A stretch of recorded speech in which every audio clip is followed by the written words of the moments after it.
So in the past couple of years, immigration has become a really big issue in this country.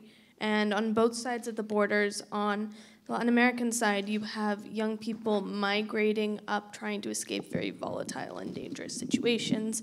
And on our side of the border, you have young people who may have questionable immigration status and are scared because there's been a real crackdown. And you have people who are citizens, but their parents are not.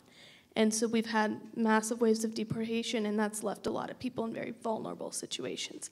Have you seen that on both sides of the border in the past couple of years? So we definitely have seen that in New York. A majority of our young people are domestic young people who've grown up in the 5 boroughs of New York City and aged out of the foster care system. But we have, I would say, about 10% of young people who are foreign-born. I believe in the last few years there's been a slight uptick. And those young people are especially vulnerable to human trafficking because they can't find legitimate jobs if they're working off the books. So it's much easier for them to fall into traffickers' hands. At Covenant House, I believe this is true across all Covenant Houses nationwide, we do not ask your immigration status. We have a lawyer on site at Covenant House, New York, which will help young people with their legal status. But absolutely, you can stay at one of our Covenant House sites, and we would never, ever contact law enforcement, or we are a sanctuary. But yes, we have seen an uptick in recent years. Yes, in Latin America, our ambition is to help stabilize young people and try to create safety for young people. There are, of course, thousands of young people on the migrant trail who are trying to escape violence in Central America. And putting aside the geopolitical question, the answer for every young person in Latin America can't be that they're coming to the United States. We have to create safety and opportunity or nurture that in the countries we work in. So, for example, in Honduras, we work in Tegucigalpa and in San Pedro Sula, and there are young people who are deported from Mexico and to a lesser extent the United States and dropped in San Pedro Sula, and I mean very young children. I met a 3-year-old who was unaccompanied and on the floor of the Welcome Center in San Pedro Sula, and folks had no idea who that child belonged to. The level of chaos and disorder with respect to children being returned to their home countries is really quite something. And we're trying to bring children into our Casa Alianza, our La Alianza programs, and help them in the same way that we are in the United States, creating school opportunities, job opportunities, and for the most part, many of these young people are trying to escape the lawlessness of gang violence in the big cities, in their countries. In Guatemala, our work is almost exclusively with female survivors of human trafficking. Several years ago, the former Attorney General Claudia Paz y Paz reestablished a docket prosecuting people who were trafficking women and children in the country. Prosecutors were being assassinated, judges were being killed, and she herself was at great risk. She serves not coterminously with the president of the country, and she had a little one, her child, her only child, who's very sick, and developed a brain tumor and was flown to the Children's Hospital in Philadelphia. And so she was getting on a plane to go be with her child on the night of his surgery, and the president announced that she was abandoning her post, and the president was not as enthusiastic about prosecuting traffickers as Claudia Paz y Paz was. I'm being quite generous in describing him as not being enthusiastic. And she walked back down those steps, not to be with her child, but to stay vigilant in her post in Guatemala in order to try to resurrect a judicial system that would hold traffickers accountable. I mean, literally, the justice system in that country, and I think in many countries, is shouldered by extraordinarily courageous people, as it is in this country, but in conditions that are far more dire.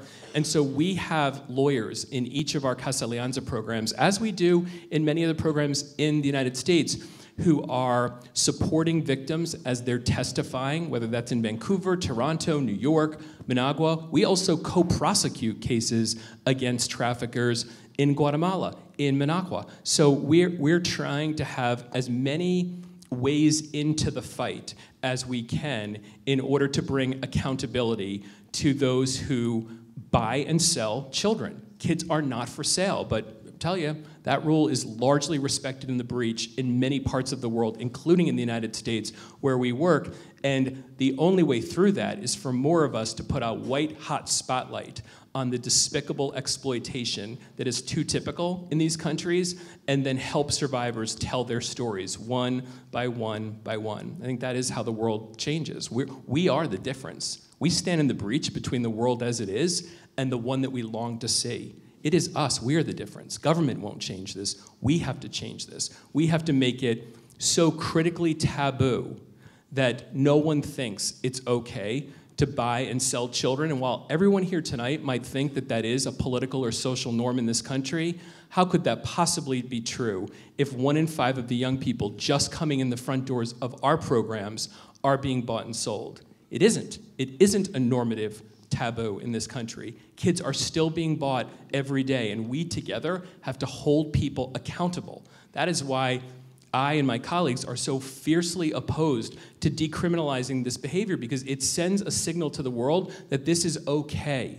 And it's not okay. It's not okay at all. Yeah. I mean, what I would add to that is my work in Malawi and in Haiti doing trafficking work resembles a lot of what's happening here.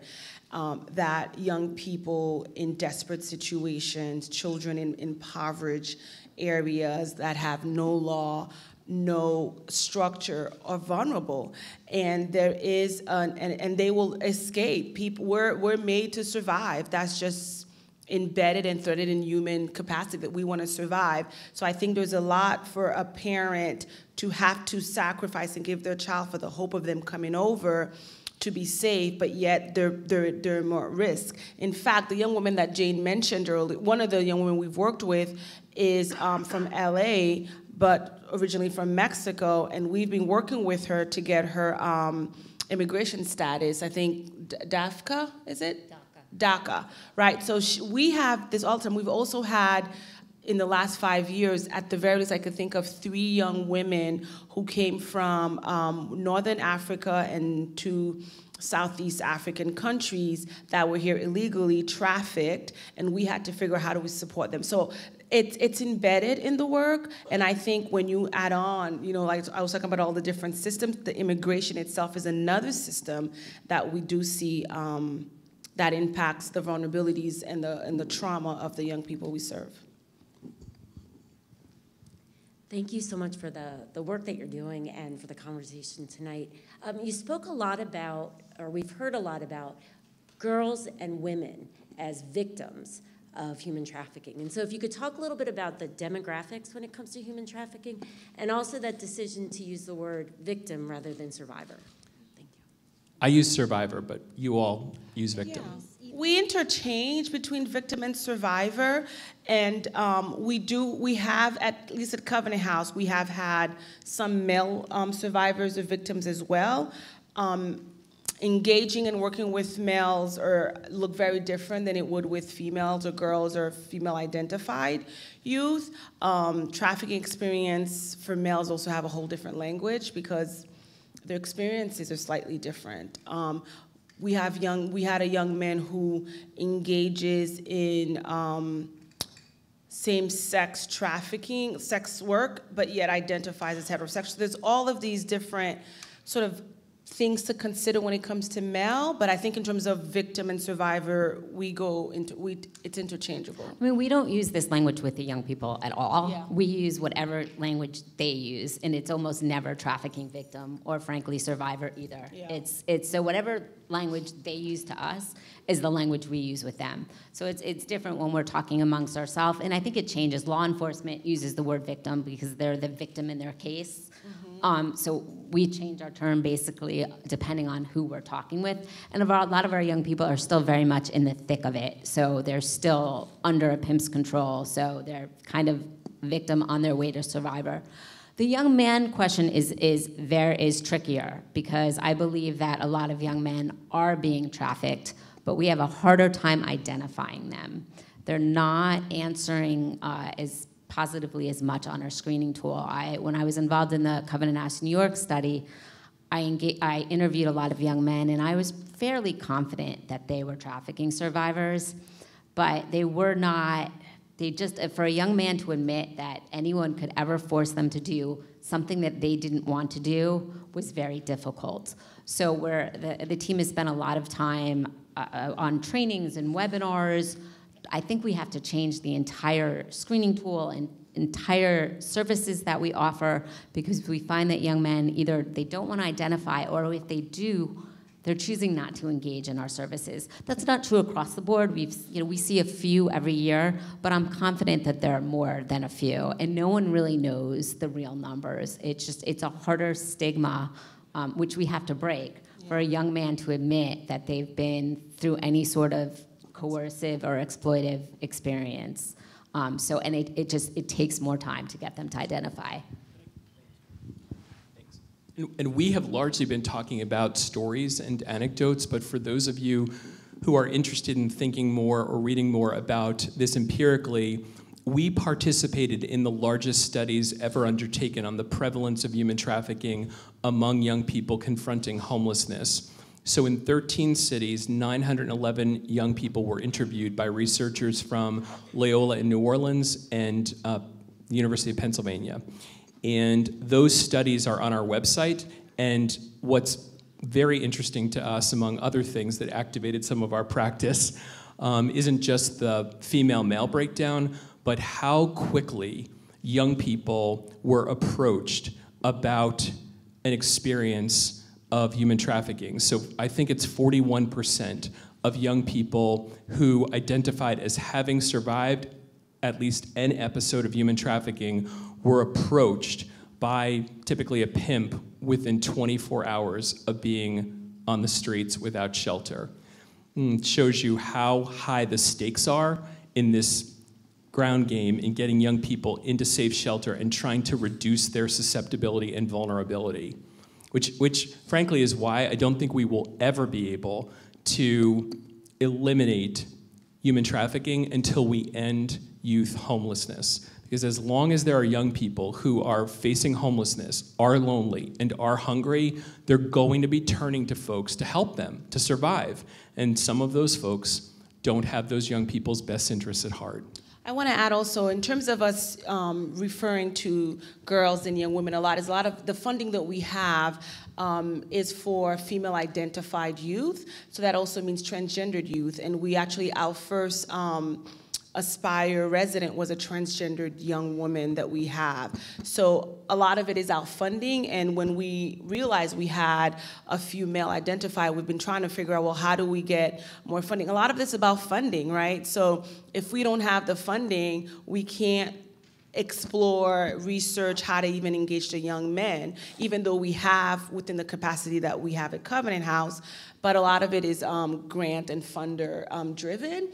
But we work with female-identified youth, whether they're cisgender or not. And that's important to us in the work, because male or female are victimized. Hi. I have a question. You've described a lot about what the youth, their situations, what they bring to you when they walk in your door, and how you speak to them and try to understand what they've been through and what their needs are. And you've described how pimps pick up vulnerable kids at the bus station and so on the street. But can you tell us how to identify when the trafficking's going on? Like, how can we out in public recognize when girls and boys are being trafficked, actively matched up with clients or people who are paying for sex? Does that happen all around us and we just don't recognize it? I've heard about like the Super Bowl, whenever there's a big sports event, I've heard there's a whole industry of this around that. Can you tell us how to recognize when that's happening so that we can help people? It's a difficult question because I've even me as a professional in this field, when I'm not wearing my Covenant House hat and I see something on the street, you don't quite know what to do because there is no way to know for sure, right? What seems suspicious in a brief encounter, there is no way to know for sure. If you do see something, if I notice like some violence on the street or something that looks like a prostitution on the street, you can call 911 and you can call the police. Sometimes I speak to a lot of what looks homeless young people. If I see a homeless person who looks in our age range, I will start a conversation with them and tell them about Covenant House. Sometimes that backfires on me because frequently I think people are young and they're like 29, and then I don't exactly know what services to offer them. But when I think that, so noticing something on the street is going to be very, very difficult. When you could notice something is when you actually have a relationship with someone. So if you're a teacher, or if you're a nurse, or if you're a doctor, when you actually have a chance to sit and talk to someone, there are a whole lot of warning signs. Does the person seem overly afraid? Will they not talk without a controlling adult around them? I mean, that was the case with the situation Fabiola mentioned with the security guard. She said her uncle was outside. The uncle was really the pimp. So if you have someone and you can tell that they're always afraid to talk and they're always looking for a older person's approval, that could be a sign of trafficking. If you go to, I think, our website, there's a whole list of possible signs. And the best way then would be to engage and to talk to the person and let them know that you're there. And then to try to get them to open up. But on the street, it's really hard. And when you walk by, again, we said it's all about relationships. So if you don't have a relationship, it's going to be hard to get someone to open up. That said, if you ever see a child on the street and it looks like they're involved in any sort of prostitution, you want to call the police right away, because that is what I said before. Any child prostitution is human trafficking.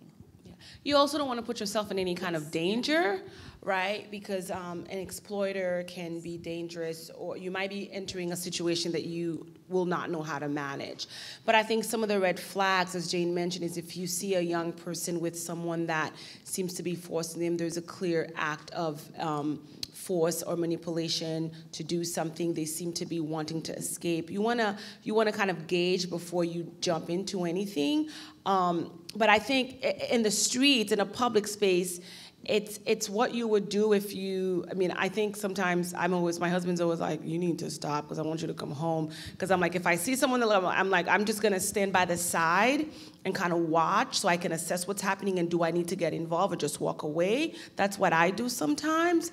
I remember I saw a young woman crying and with a guy, and then I was like, okay, and then I went into my mode, and I'm like, I'm just gonna wait here, and I'm just gonna wait here, and I did, and I made sure like it was safe. The guy left, I waited, and then I approached her. I said, hi, I'm a social worker. I'm not trying to invade your space. I noticed you're crying. Do you need help? And she said, no, I'm fine. He just couldn't, we were fighting over stupid stuff. I don't know, like something about food or whatever, and that was a boyfriend. From what she said, she didn't seem like there was anything that would be a red flag. So I said, well, if you need help, there's this police station over here, or you can go to the trained person over there, and then I left. But in another situation, if it seemed like she needed more than that, I would either call the police. Sometimes I've given my card to a young person and say, here's a place you can call. There's, of Covenant House. So I've done that. But in a public space, it's really hard. I think it's more, if you're working in an agency, organization, a church, a school, or something where young people are frequent, coming in is, what are you seeing, right? Are they coming in with expensive items when like they don't have that? Does it seem like their hair was done and like it costs some money? Like they have items that are of value, and you have some idea of that young person's background. They seem, as Jayne mentioned, they're also always referencing an uncle or a cousin or a brother that seems to have a lot of control of their movement, what they're saying, their inability to meet with you for whatever services, counseling. Those are some of the red flags. And of course, any young person that has shared with you that they have a prehistory of trauma, right? Because we know the exploiters are looking for people who are vulnerable. So you can assess for that. But in a public space, you want to keep yourself safe at first hand, but I think it's to do whatever any citizen would do if you see someone that needs help, assess the situation, and then do what seems appropriate. Yeah, I want to echo that you got to keep yourself safe first, because you can't help anyone if you don't keep yourself safe. Yeah. And in the beginning, when I knew where all the pimps were, I would be tempted to say something, but I'm 4'11", and I would walk by this person. I knew who he was and exactly what he was doing. And then one of our colleagues, who all three of us know, Brian Bob, was like, he's this big, like, hefty... Mike. Oh, big, strong, yeah, you talk with my hand. So this big, strong man. And he's like, Jayne, you cannot say anything. He's like, I can say something, but you can't. Although I don't think he should either. But, you know, I was tempted, but you have to put your own safety first, because if they hurt you, then you can't help anyone. I've been heckled by a few pimps coming in and out of work. I guess on some days I look younger than I actually am. And I'm like, you know, like, I'm not the one. Like, I know what, I'm not the teenager. So, but I mean, it happens. And I mean, how many women here have been heckled by someone who probably has been a pimp? Right? You could raise your hand. So it happens, right? But it's how do you keep yourself safe in that situation? I also wanted to lift up, this is that time of year when there are students who maybe something sudden has happened at home, or maybe there's been a lot going on for a long time at home, and it's like, wow, I've got to figure out where I'm going because the university is closing down, or you may know somebody in this situation. And I just wanted to offer to all of you that while we have been talking, of course, because it is our topic tonight about young people who are surviving human trafficking, we have programs across the boroughs for moms and babies, for human trafficking survivors, for young people who are going to college, for young people who are in their own apartment. Covenant House is a big front door for young people who are not safely sheltered, and inviting a young person to come to our 24/7 open intake front door at 40, is it still 41st and 10th? It keeps moving. 40th and 10th, 41st and 10th. It's 40th and 10th, right by the Lincoln Tunnel. They'll be welcomed in. We'll help build a plan with them. They'll get a warm meal, a warm shower. We'll help connect them to services. And we don't need a referral. We're not looking for somebody to have passed some set of tests. It's open intake. If you don't have a safe place to be and you're between the ages of, I guess, as young as 16 and 21, but that's porous. There's certainly young people at Covenant House older than 21, but generally between 16, 21, 22, you're welcome. Come, send them to Covenant House. We want to be safe shelter for young people. Can I share? This made me think of a young one we worked with from Connecticut. She was on the lacrosse team, A student, honors student. She was at a university in Connecticut, and then she came to us and she's a trafficking survivor. In the summers, she has nowhere to go. In the summers, once school closes for the summer break, she doesn't have anywhere to go. She can't go to family, and she came to us. So that's another example that, you know, we think we're talking about vulnerability. It could be anyone. It could be a college student, and we've had that. Right, I mean, we see so many young people where there's one constant, loving, stable adult who's keeping the whole thing together, and grandma dies, grandpa dies, mom dies, and the whole thing blows up.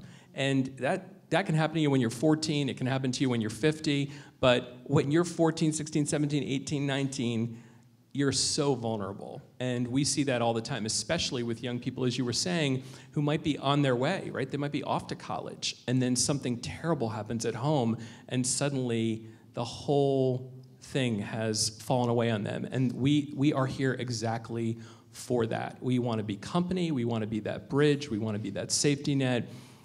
So please, you know, just keep this in mind. covenanthouse.org, right by the Lincoln Tunnel, 40th and 10th.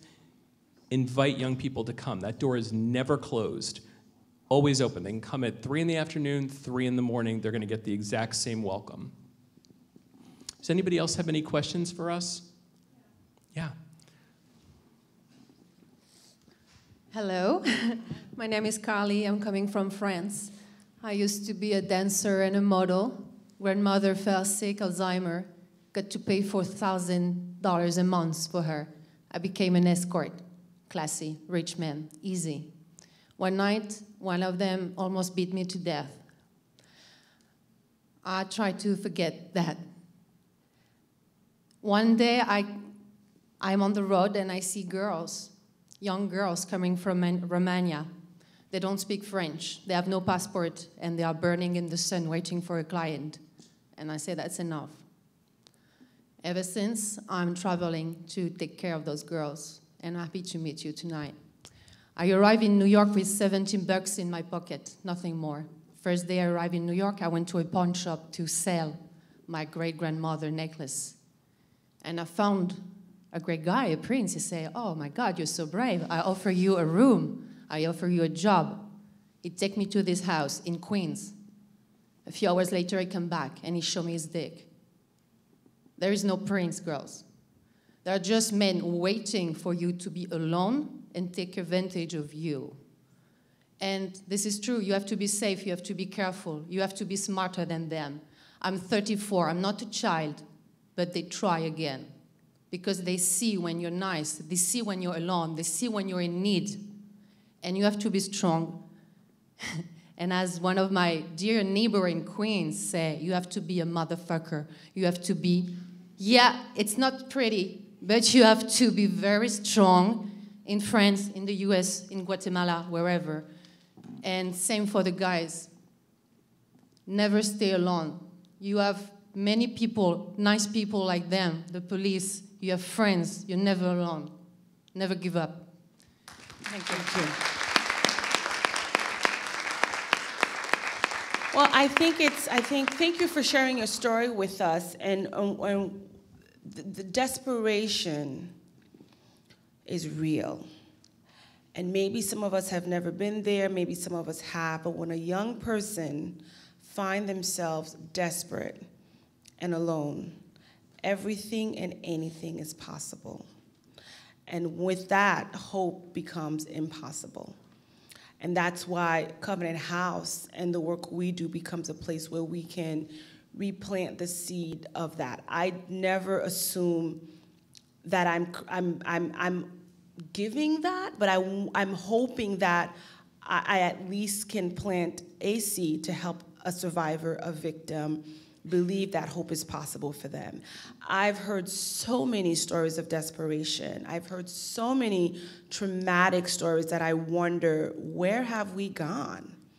Where have we gone in our humanity that young men and young women is left to feel alone? And what I hope is that you can extend yourself in ways, whether it's advocacy, volunteerism, your education, to really help those who feel alone know that they're not alone and that there's places that can provide that support. You know, I'm a great believer that the family you're born into does not have to be the family you stay in. And part of it, what we do, I think, is creating a new meaning of family for the young people who often feel alone. Hi, I have a question. I was debating if I really have enough courage to ask you if I'm here, but I know it's late and I need to ask somebody for some help, if you don't mind, a little bit further before you leave. My name is Sahar Shinir. I'm a human interest photojournalist. I have a web page I've been posting about the situation. I tried to post more generally, but I got compelled to start posting about my individual situation because activities against me by these people started getting, human enslavers and trafficking network people started getting really life-threatening on a more and more frequent basis, like on an everyday basis. And so I had to start sharing, you know, what was happening. Like, I'm under influence of poison right now. I'm pretty sure cocaine is part of it. I've never done drugs. I was a university scholar at NYU. I was the youngest to graduate from my business school class as well. I always studied hard and worked hard. I think the person who told me that she's my mother is not really my mother. I don't remember anything from before I was 6 years old except for 2 brief events, less than 1 hour each. And they lied to me my whole life. The parental figures, they told me that that was normal, and then I found out that it's not. And so I've done a lot of investigation now over 12 years, and I started sharing it publicly because I came across a lot of corruption and you know, people, a lot of, right now with technology especially, a lot of computer hacking to prevent me from really reaching anybody proper if I try to call them or try to get help through online. So thank you. It's very brave of you for sharing, and I appreciate that. I think after, why don't we discuss after, and we can see what we can do Thank to you, I help appreciate you. it. That we'll absolutely stay after and talk to you. Thank you for sharing. This question there. So informative and educational. Thank you very much tonight, as everyone else has said. Regarding policy, and this is a larger question for all of Covenant House International, and then, of course, New York. Has Covenant House in the last 15 to 20 years, or 30 years, let's say, affected the larger United Nations policy outreach? So, I'm sorry, let's say policy development in the United Nations with mandates and with certain canons of social work that can be used to affect policy in Geneva for larger international organizations. Has the organization seen that come about, would you say, for any academics who want to see how that mechanism works? That's my question. Yeah, I was going to say before, Jayne and I have the same answer, which is I know Covenant House was involved with the UN before our time, but not during our years of service. Has Covenant House been actively involved in the UN? We should be. We do a lot on the national policy level, but we haven't. I know there was some work before I got, I think right before I got there, because I've read some of it over, and we should start again. Our efforts, though, since I've been there for the last 8 years, have been focused more on the state legislatures and the national legislature. Do I have a second to talk a little bit about Backpage? Oh, we're not over time. Okay, so we worked really hard last year or 2 years ago on legislation to get websites like Backpage.com shut down. I don't know if everyone's familiar with that, but there's a section on Backpage where they said it was adult consensual sex, but they were selling a lot of underage girls and a lot of trafficking victims. And I will never forget, I mean, and we see so much every day, but this story stands out in my mind.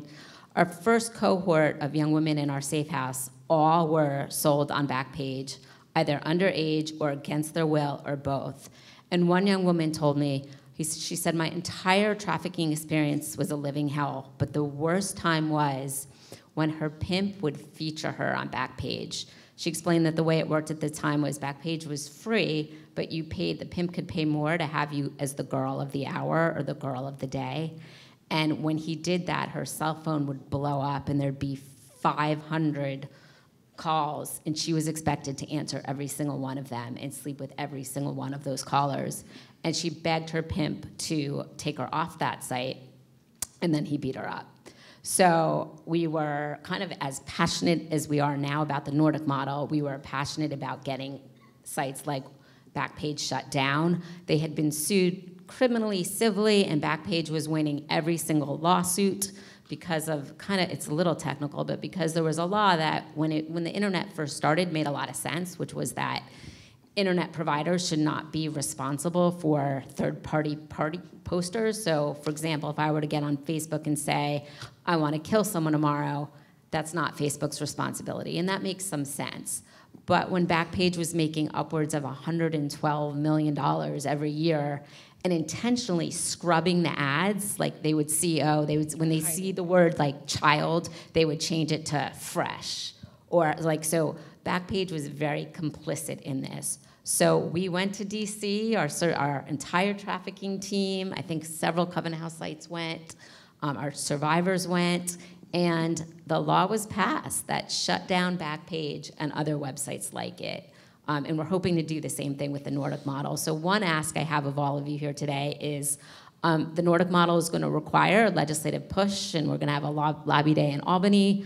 I'm part of or Covenant House is part of the New York State Anti-Trafficking Coalition, which is organizations that all do similar work with survivors of trafficking. And we're trying to start a student New York State Anti-Trafficking Coalition and have every college and university in the state represented.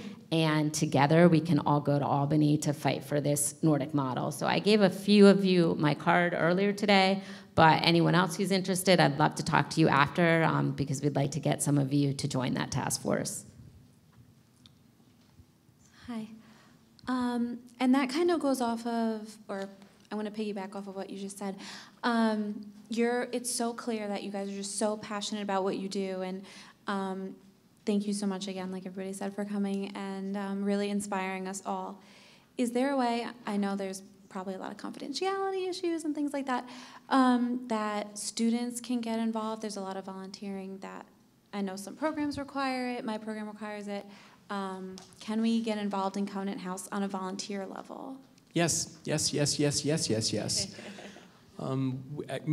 Across the United States, we have more volunteers than we do full-time staff. It's the only way to come together and be more for young people who need us to be more.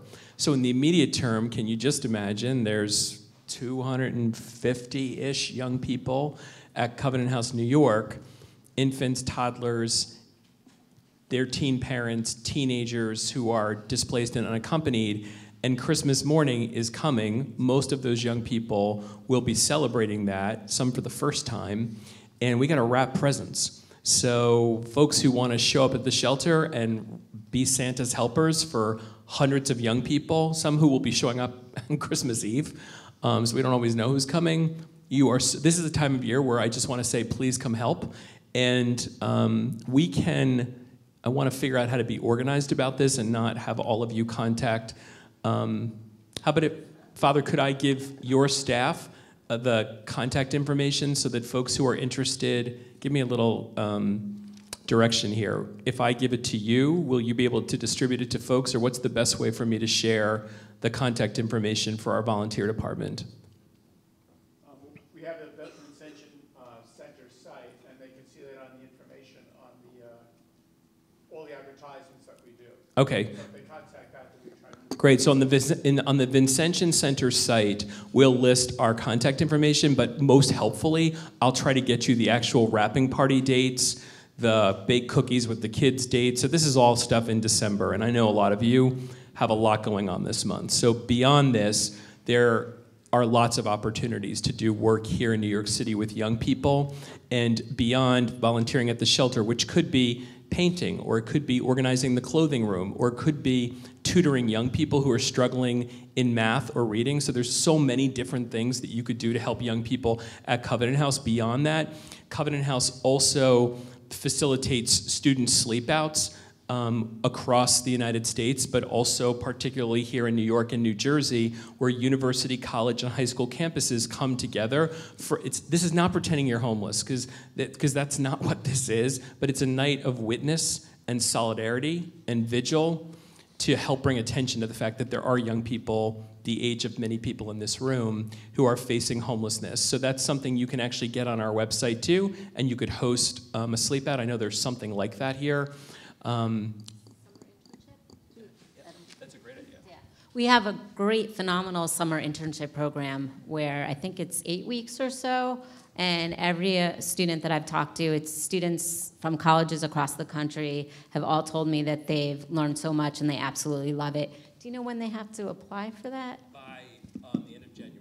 So by the end of January, and I believe that information is on our website as well, but I always talk to the students at the end of every summer, and they all tell me that it's one of the best internships they've had in their life. And also, the young women we work with always love having people come and put together like a workshop or a seminar on something.